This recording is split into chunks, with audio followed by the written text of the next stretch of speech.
कृष्णाय वासुदेवाय हरये परमात्मने प्रणतक्लेशनाशाय गोविंदाय नमो नमः।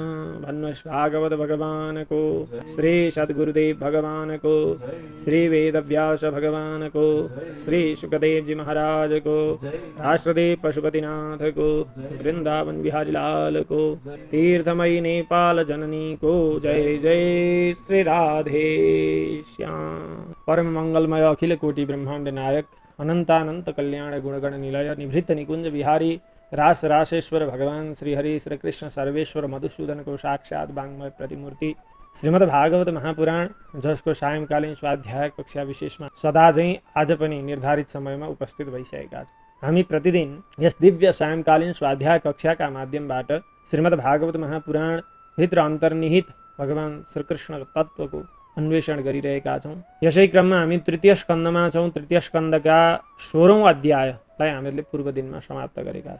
विदुरजी र मैत्रेयजीको दिव्य संवाद चलिरहेको बेलामा हिरण्याक्षको प्रसङ्ग, पृथ्वीको उद्धार वराह भगवानले गर्नुभएको कुरा जब आयो तब हिरण्याक्ष को थिए भन्ने प्रसङ्ग उठ्यो। अनि हिरण्याक्ष कश्यप र दितिका पुत्र रूपमा जन्मिएका थिए। यिनको पूर्व जन्मको के छ प्रसङ्ग? कुनै एक समयमा विभिन्न देवी देवताहरू हिरण्याक्ष हिरण्यकशिपुको त्यो उल्बण अत्यन्तै भयङ्कर प्रतापले, राक्षसी प्रतापले गर्दा सबै निराश हुनुभएको थियो, निस्तेज हुनुभएको थियो। ब्रह्माजीका नजिक जानुभयो। यता भगवान नारायणका पार्श्वद्वय जय विजय हुन्। सनत कुमार आदिका श्रापले गर्दाखेरि अहिले राक्षसोनीमा मर्त्यलोकमा आएका छन्। भगवान नारायणले कल्याण गर्नुहुन्छ, भगवान नारायण नै यस समस्याको निराकरण गर्नका लागि सक्षम हुनुहुन्छ भनेर ब्रह्माले देवी देवताहरूलाई आश्वासन दिनुभएको छ। हामीले पूर्व अध्यायमा यहाँसम्मका प्रसङ्गहरू सुनेका छौँ। अब अगाडि सप्तदश अध्यायमा मैत्रेयजी विदुरजीलाई के कस्ता प्रसङ्ग सुनाउनुहुन्छ? मैत्रेय उवाच निशम्यात्मभुवा गीतं कारणं शङ्कयोजिताः ततः सर्वे न्यवर्तन्त त्रिदिवाय दिवौकशः। आत्मभुवा ब्रह्मणा, ब्रह्माजीको गीतम भनेको त्यो बाणीलाई निशम्य सुनेर र सम्पूर्ण कारण भनेको के भइरहेको छ, के कारणले भइरहेको छ, किन भइरहेको छ, उत्पात हुन आँटिरहेको थियो। तमोगुणले छ्याप्प छोपेको थियो, सूर्य चन्द्र आदिको प्रताप घटेको थियो। यो यसभित्र भएको शङ्का जो थियो, शङ्कया उज्जिता, शङ्का निवारण भइसकेपछि दिवौकशः भनेका देवी देवताहरू ततः तत्पश्चात सर्वे त्रिदिवाय न्यवर्तन्तः, सबै स्वर्गलोकतिर के गरे? फर्किए, पुनः स्वर्गलोकतिर प्रस्थान गरे। ब्रह्माजीले सबै कारण बताइदिनु भयो। तब उनीहरूको शङ्का समन भयो, सबै आफ्ना निवासतिर फर्किए। दितिस्तु भर्तुरादेशादपत्य परिशङ्किनी पूर्णे वर्षशते साध्वे पुत्रौ प्रसुसुवे यमौ।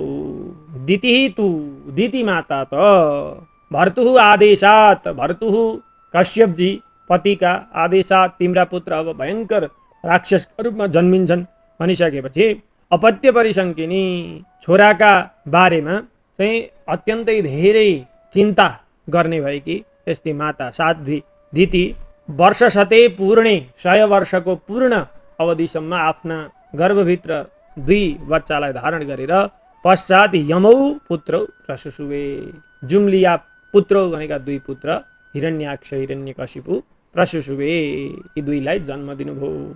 उत्पाता बहवस्तत्र निपेतुर्जायमानयोः दिवि भुव्यन्तरिक्षे च लोकस्योरुभयावहाः। जायमानयोः, यी 2 हिरण्याक्ष र हिरण्यकशिपु जब दिति माताका गर्भबाट पृथ्वीमा पदार्पण गर्न लागे, जन्मिन लागे, त्यो बेलामा कस्तो भयो त्यतिखेरको अवस्थाको यहाँ वर्णन गर्दै हुनुहुन्छ। बहवः उत्पाता तत्र निपेतुः, पृथ्वीमा धेरै उत्पातहरू त्यतिखेर हुन लागे। पृथ्वीमा मात्रै होइन, दिवी स्वर्गमा, भुवि पृथ्वीमा, अन्तरिक्षे च अन्तरिक्षमा पनि, आकाशमा पनि, लोकस्य सारा लोकहरूमा उरु भयावह, अत्यन्त डरलाई प्रदान गर्ने खालका भएका उत्पातः, उत्पातहरू, भयङ्कर घटनाहरू, अपशगुनहरू चाहिँ के भए निपेतु देखिन लागे। अब के भए भन्दा यहाँ अगाडि बताउनुहुन्छ मैत्रेयजी महाराज। सहाचला भुवश्चेलुर दिशः सर्वा प्रज्ज्वलुः शोल्काश्चासनयः पेतुः केतवश्चार्ति हेतवः। भुवः सहाचला चेलुः। भुवः भनेको पृथ्वी, सहाचला पर्वतहरूका साथमा चेलु, पृथ्वीका विभिन्न खण्डमा 7 पर्वतले युक्त भएका खण्डमा के भए चेलु भनेको भूकम्प जान लाग्यो, कम्प हुन लाग्यो। अनि सर्वाः दिशः प्रज्ज्वलुः, चारै दिशामा आगलागीको सूचक देखिन लाग्यो, दिग्दाह हुन लाग्यो। अनि स उल्काश्च, उल्काले शहीद भएका असनयः वज्रहरू चाहिँ पेतुः पृथ्वीमा खस्न लागे, उल्का सहितका वज्रहरू पृथ्वीमा वर्षिन लागे। आर्ति हेतवः केतवः, अनि विभिन्न धूमकेतु आदि ग्रहहरू जो आर्ति हेतवः अनिष्टका कारण छन्, यस्ता विभिन्न उत्पातहरू देखिन लागे। बबौ वायु सुदुष्पर्शः फुत्करा निरयन् मुहुः उन्मूलयन् नगपतेन् वात्यानिको रजध्वजः। फुत्कारा निरयन् मुहु भनेको विभिन्न चक्रवातहरूलाई बनाउँदै धुलोले युक्त, धुलीकणहरूले युक्त भएको सुदुष्पर्श अत्यन्त कठोर वायु चाहिँ बबौ बहन लाग्यो। त्यो वायुले के गर्छ भन्दा उन्मूलयन, उखेल्दै लडाउँदै, केलाई भन्दा अगपतिन भनेको विभिन्न पर्वतका वृक्ष आदि पर्वतहरूलाई नि लडाउला जस्तो गरेर यस्तो बहन लाग्यो। अनि वात्यानिक रजोध्वज भनेको रज भनेको धुलीकणहरू चाहिँ ध्वजका रूपमा फहराउँदै फहराउँदै वायु बहन लाग्यो। तिनीहरूले चाहिँ पर्वत, सानातिना पर्वतलाई त लडाइदिने, रुख त कति हो कति उखेल्ने, यस्तो तरिकाले वायु बहन लाग्यो। उद्धसत्तडिदम्भोद घटया नष्ट भागणे व्योम्नि प्रविष्ट तमसा नस्मव्यादृश्यते पदम। तडित बिजुली, उद्धसत भनेको हाँसेको जस्तरी चम्किन लागे, बिजुलीहरू चम्किन लागे। अनि अम्बोध घटया भनेको मेघ, काला काला मेघमण्डलहरूले नष्ट भागणे आकाशका तारा गणहरूलाई सबैलाई के गरे, छेके भन्नाले अत्यन्त के भयो भन्दा डरलाग्दो अवस्था भयो, कालो भयो। नक्षत्र, तारा, सूर्य, चन्द्रमा आदि सबैलाई छेकिसकेपछि के भयो, पृथ्वी पुरा अँध्यारो भयो, जताततै अन्धकार व्याप्त भयो। अनि व्योम्नि प्रविष्ट तमसा, आकाशमा तमह भनेको अन्धकारले ढाक्यो। पदम न व्यादृश्यते स्म, अलिकति केही पनि नदेखिन थाल्यो, थोरै साना साना चिज पनि नदेखिने भयो। मतलब अन्धकारले पुरा सारा संसारलाई ढाक्यो। चुक्रोश विमना वार्धे रुदुर्मि क्षुभितोदरः शोधपानाश्च सरित चुक्षुभो शुष्क पङ्कजाः। उदुर्मिः ठुला ठुला छालहरूद्वारा क्षुभितोदरः अत्यन्त क्षुभित भएको छ समुद्रको गर्भ। यस्तो वार्धिही समुद्र चाहिँ विमना खिन्न मन भएर चुक्रोश भनेको आवाज गर्न लाग्यो, रिसाउन लाग्यो। अनि शोधपानाश्च तलाउ कुवा आदिले शहीद भएको सरित नदी आदि पनि के भए भनेको चुक्षुभु रिसाउन लागे। कस्ता तलाउहरू भन्दा शुष्क पङ्कजाः, जहाँ कमलका फुल त थिए तर कस्ता थिए, सबै सुकिसकेका थिए। कमलको फुल सुकिसकेका तलाउ आदि अनि सरित भनेका नदी आदिहरू पनि अत्यन्त के भए, खिन्न भए, त्यस्ता देखिन लागे। मुहु परिधयो भुवन सराहो शशि सूर्ययोः निर्घाता रथ निर्धादा विवरेभ्यः प्रजज्ञिरे। सराहो भनेको राहुले ग्रसित भएका शशि सूर्ययोः, सूर्य र चन्द्रमा चाहिँ मुहु बार बार परिधय अभुवन भनेको परिधि हुन लाग्यो। भनेको चन्द्रमा र सूर्यलाई राहुले ग्रहण गर्न लाग्यो, ग्रसित गर्न लाग्यो। अनि त्यही बेला निर्घाता बिना बादलका मेघहरू के गर्न लागे, गर्जिन लागे, गडगडाहट हुन लाग्यो, चट्याङ पर्न लाग्यो। रथ निर्हादा विवरेभ्य, जसरी दुईटा रथहरू एक आपसमा टकराउँदाखेरि आवाज आउँछ त्यस्तो आवाज निस्कन लाग्यो। त्यो आवाज चाहिँ विवरेभ्य प्रजज्ञिरे, विभिन्न गुफा कन्दराहरूमा प्रतिध्वनित भएर गुन्जन लाग्यो पृथ्वीभर। अन्तर्ग्रामेषु मुखतो वमन्त्यो वह्निमुल्बणम् श्रीगालो लूकटङ्कारैः प्रणेदुर शिवम शिवाः। अन्तर्ग्रामेषु गाउँ गाउँका बीच बीचमा मुखतः मुखबाट उल्बणम डरलाग्दो बन्ही भनेको आगोलाई बमन्त्य उगेल्दै गरेका जस्ता श्रीगालः स्याल उलुक भनेको लाटकोसेरो अनि शिवाः भनेका पनि फ्याउराहरू अशिवम टङ्कारैहि भनेको अकल्याणदायक कठोर परुष शब्दहरू निकाल्दै प्रणेदुहु आवाज दिन लागे, आवाज गर्न लागे। स्यालको, उल्लुको, लाटकोसेरोको यस्ता विभिन्न कठोर आवाजहरू निक्लिन लागे। सङ्गीत वज्रोदनवन दुन्नमय्य शिरोधराम व्यमुञ्चन् विविधा वाचो ग्राम सिंहास्ततस्ततः। ग्राम सिंहाः कुकुरहरू, शिरोधराम भनेको घाँटीलाई, उन्नमय्य भनेको आकाशतिर उचालेर मतलब शिर ठाडो गरेर आकाशतिर हेर्दै हेर्दै सङ्गीतवत् मानौ सङ्गीतको आलाप भरिरहेका छन् जसरी के गर्न लागे, वाचा वाणीद्वारा रोदनवन रोएको जस्तो आवाज निकाल्दै विभिन्न खालका त्यस्तै कठोर वाणीहरू व्यमुञ्चन निकाल्न लागे।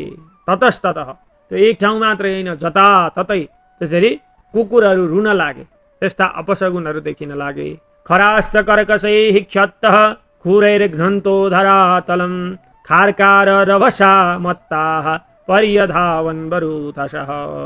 कर्कशैः खुरैः, कर्कश आफ्ना खुरहरूद्वारा, खराश्च भनेको गदाहरू पनि धरातलम घ्नन्तः पृथ्वीलाई के गर्न लागे, आघात गर्न लागे, आफ्ना खुरहरूद्वारा पृथ्वीलाई खोस्रन लागे। हे क्षत्र, हे विदुरजी, खार्कार रभसा गदाको त्यो परुष वाणी, अत्यन्त कठोर वाणी, अश्रवणीय वाणी, मत्ताह उन्मत्त भएर मातेर पर्यधावन जताततै हिँडे जस्तै गरेर वरुथस झुण्डका झुण्ड यता र उता कुद्दै अब गदाहरूले के गर्न लागे, कठोर आवाज निकाल्न लागे। रुदन्तो राशवस्त्रस्ता नीडादुदपदन् खगाः घोषेरण्ये च पशवः शकृन्मूत्रमकुर्वत। राशवस्त्रस्ता गदाहरूले त्यस्ता खालका कठोर बाणीहरू गरिसकेपछि अत्यन्त भयभीत भएका खगाः भनेका पक्षीहरू रुदन्तः रुँदै नीडाद गुडबाट उदपतन भनेको पृथ्वीमा पछारिन लागे, भुइँमा खस्न लागे आफै आफ डराएर। अब घोषे गोठभित्र भएका अथवा अरण्य जङ्गलमा स्वतन्त्र तरिकाले रहने भएका पशवः च पशुहरू पनि त्रस्ता डराएर के गर्न लागे भन्दा सकृत मूत्रम अकुर्वतः मलमूत्र त्याग गर्न लागे। अत्यन्तै त्यो दर्दनाक अवस्था त्यसरी देखिन लाग्यो। गावोत्र सन्न सृग्दोहास तोयदाः पूयवर्षिणः व्यरोदन् देवलिङ्गानि द्रुमाः पेतुर्विना निलम्। अत्र सन् गावः डराएर गौमाताहरूले अश्रिक दोहाः दुधका ठाउँमा के आउन लाग्यो भन्दा रगत आउन लाग्यो। गौमाताहरूका थुनबाट डराएर दुधका ठाउँमा रगत आउन लाग्यो। अनि पूयवर्षिणः तोयदाः भनेका मेघहरूले पूयवर्षिणः पिपको वर्षा गराउन लाग्यो, यस्तो अवस्था भयो। अनि देवलिङ्गानी देवताका मूर्तिहरू व्यरुदन भनेको रोएको जस्तो, आँखाबाट आँसु निकालेको जस्तो यस्तो देखिन लाग्यो। अनि बिना अनिलम हावासावा केही आएको छैन, हावा आदि केही आएको छैन, तर द्रुमाः पेतुहु अब पृथ्वीमा ठुला ठुला वृक्षहरू गर्ल्याम लड्न लागे। बिना हावा कुण्डली आएको छैन, आँधी आएको छैन, आपसे आप ठुलो शब्दले लड्न लागे। यसरी अनिष्ट सूचक त्यस्ता खालका घटनाहरू देखिन लागे, सङ्केतहरू देखिन लागे। ग्रहान् पुण्यतमानन्ये भगडांश्चापि दीपिताः अतिचेरुर्वक्रगत्या युयुधुश्च परस्परम्। पुण्यतमान ग्रहान् शुभ ग्रहहरू बुध शुक्र बृहस्पति आदि गरेका शुभ ग्रहहरू तिनीहरूलाई चाहिँ अन्य अरू भगडांश राम्रा तारा नक्षत्र आदिलाई पनि के भयो भन्दाखेरि अशुभ ग्रहहरूले अन्य अशुभ ग्रहहरूले च अपि दीपिता अत्यन्तै धेरै प्रसन्न भएर अथवा प्रमुदित भएर हर्षले गर्दाखेरि अतिचेरु भनेको अतिक्रमण गर्न लागे।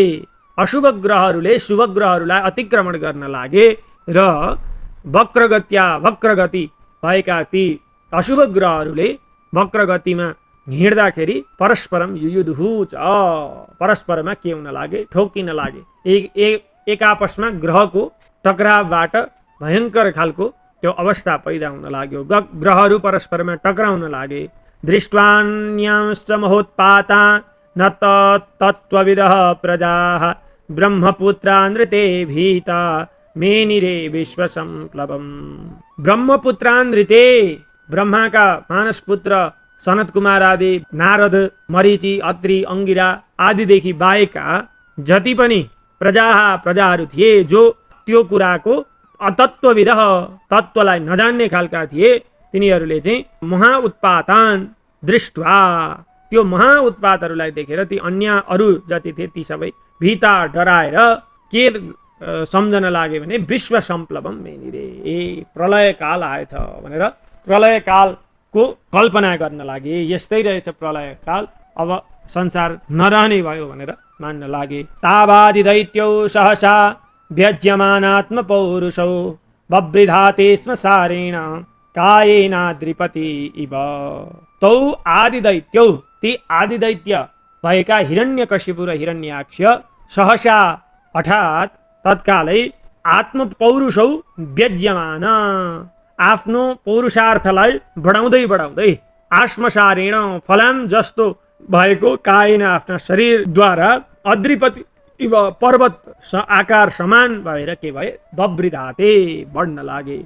मतलब तत्कालै पर्वताकार स्वरूपमा अनि फेरि फलामको जस्तो देह लिएर ती दुई भाइ हिरण्यकश्यप र हिरण्याक्ष बढ्न लागे, प्रकट हुन लागे।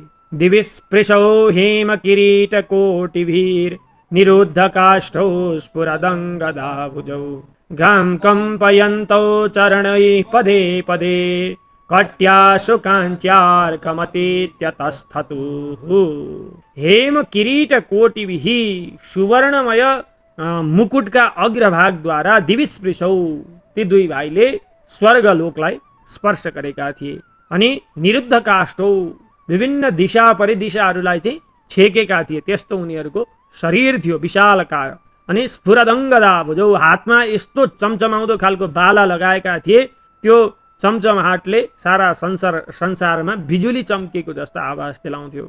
अनि चरणैही, आफ्ना पाउहरूले पदे पदे प्रत्येक पाउमा हिँड्दाखेरि गाम कम्पयन्तो, पृथ्वीलाई कम्पन पैदा गर्दछ, पृथ्वी कम्पन हुन्थिन्, यसरी हिँड्थे उनीहरू। अनि कट्या, कमरमा लगाएको सुकाञ्च्या, त्यो अत्यन्त राम्रो देदीप्यमान मेखलाद्वारा अर्कम अतिथ्य, सूर्यको प्रकाशलाई पनि ढाकेर तस्थतुः बस्न लागे, रहन लागे। प्रजापतेर नाम तयोरकार्षेत् यः प्राक् स्वदेहाद्यमयो रजायत तं वै हिरण्यकशिपुं विदुः प्रजा यं तं हिरण्याक्षमशूत साग्रतः। यमयोः भनेको जुम्लिया मध्ये, यह जुन चाहिँ प्राक पहिला स्वदेहात आफ्ना देहबाट, प्रजापति कश्यपका देहबाट अजायत दितिका गर्भमा प्रवेश गरे, तम ती चाहिँ वै निश्चय नै हिरण्यकशिपुम, हिरण्यकशिपु हुन्। त्यस्तै गरेर सा देवी दितिले अग्रत सर्वप्रथम अशुत जन्माएको, यम तम जुन त्यो हिरण्याक्षम हिरण्याक्ष छ त्यसलाई चाहिँ दोस्रो कान्छोका रूपमा प्रजा जनताहरूले विदु जाने। र ती दुईको नाम पनि तयोः नाम प्रजापति अकार्षित, प्रजापति कश्यपले राखिदिनु भयो। मतलब सर्वप्रथम कश्यपबाट दितिमा वीर्य आदान हुँदाखेरि पहिले गएका हिरण्याक्षलाई, हिरण्यकशिपुलाई प्रथम पुत्रका रूपमा, र दितिले सर्वप्रथम पृथ्वीमा जन्माएकी हिरण्याक्षलाई कनिष्ठ पुत्रका रूपमा मान्नुभयो। र दुईटाको नाम, दुई पुत्रहरूको नाम हिरण्यकश्यपु र हिरण्याक्ष राखिदिनु भयो। चक्रे हिरण्यकशिपुर दोर्भ्यां ब्रह्मवरेण च वसे सपालान् लोकान् स्त्रीन् अकुतो मृत्युरुद्धतः। दोर्भ्याम, आफ्ना बाहुबलद्वारा, उद्धत अत्यन्तै पराक्रमी भएको हो, र ब्रह्मवरेण च, ब्रह्माजीका अभयको वरदान प्राप्तिले गर्दा पनि अत्यन्त पराक्रमी भएको हिरण्यकशिपु, हिरण्यकशिपु दैत्यले सपालान् लोकपाल सहित त्रिनलोकान्, तीनै लोकलाई, अकुतो मृत्यु, चारैतिरबाट मृत्युको भय रहित भएर बसे चक्रे, तीनै लोकलाई के गर्यो आफ्ना वशमा पार्यो। हिरण्याक्षो नुजस्तस्य प्रियः प्रीतिकृदन्वहम् गदापाणिर्दिवं यातो युयुत्सुर्मृगयन् रणम्। तस्य प्रियः अनुजः, त्यो हिरण्यकशिपुको प्यारो भाइ हिरण्याक्ष प्रीतिकृत अन्वहम, प्रीतिकृत भनेको आफ्ना दाजुलाई प्रसन्न बनाउने हेतुले, अन्वहम प्रत्येक दिन युयुत्सु युद्ध गर्नका इच्छाले, मृगयन रणम मृगयन युद्धभूमि खोज्दै खोज्दै एक दिन के भयो भन्दाखेरि गदापाणी हातमा गदा लिएर दिवम स्वर्गतिर यातः प्रस्थान गर्यो। हिरण्याक्ष हातमा गदा लिएर स्वर्गतिर युद्ध गर्नका लागि रणभूमि खोज्दै खोज्दै गइरहेका छन्। हामीले आजको यो बसाइमा यहाँसम्मका प्रसङ्गहरूलाई सरसर्ती हेर्ने प्रयत्न गर्यौँ। यहाँदेखि अगाडिको प्रसङ्ग हामी अर्को कक्षामा अवश्य नै हेर्नेछौँ। आजको यो स्वाध्याय कक्षा भगवान् श्री वराहका चरणमा विश्राम। कृष्णाय वासुदेवाय हरे परमात्मने प्रणतक्लेशनाशाय गोविन्दाय नमो नमः। भन्नुहोस् भागवत भगवानको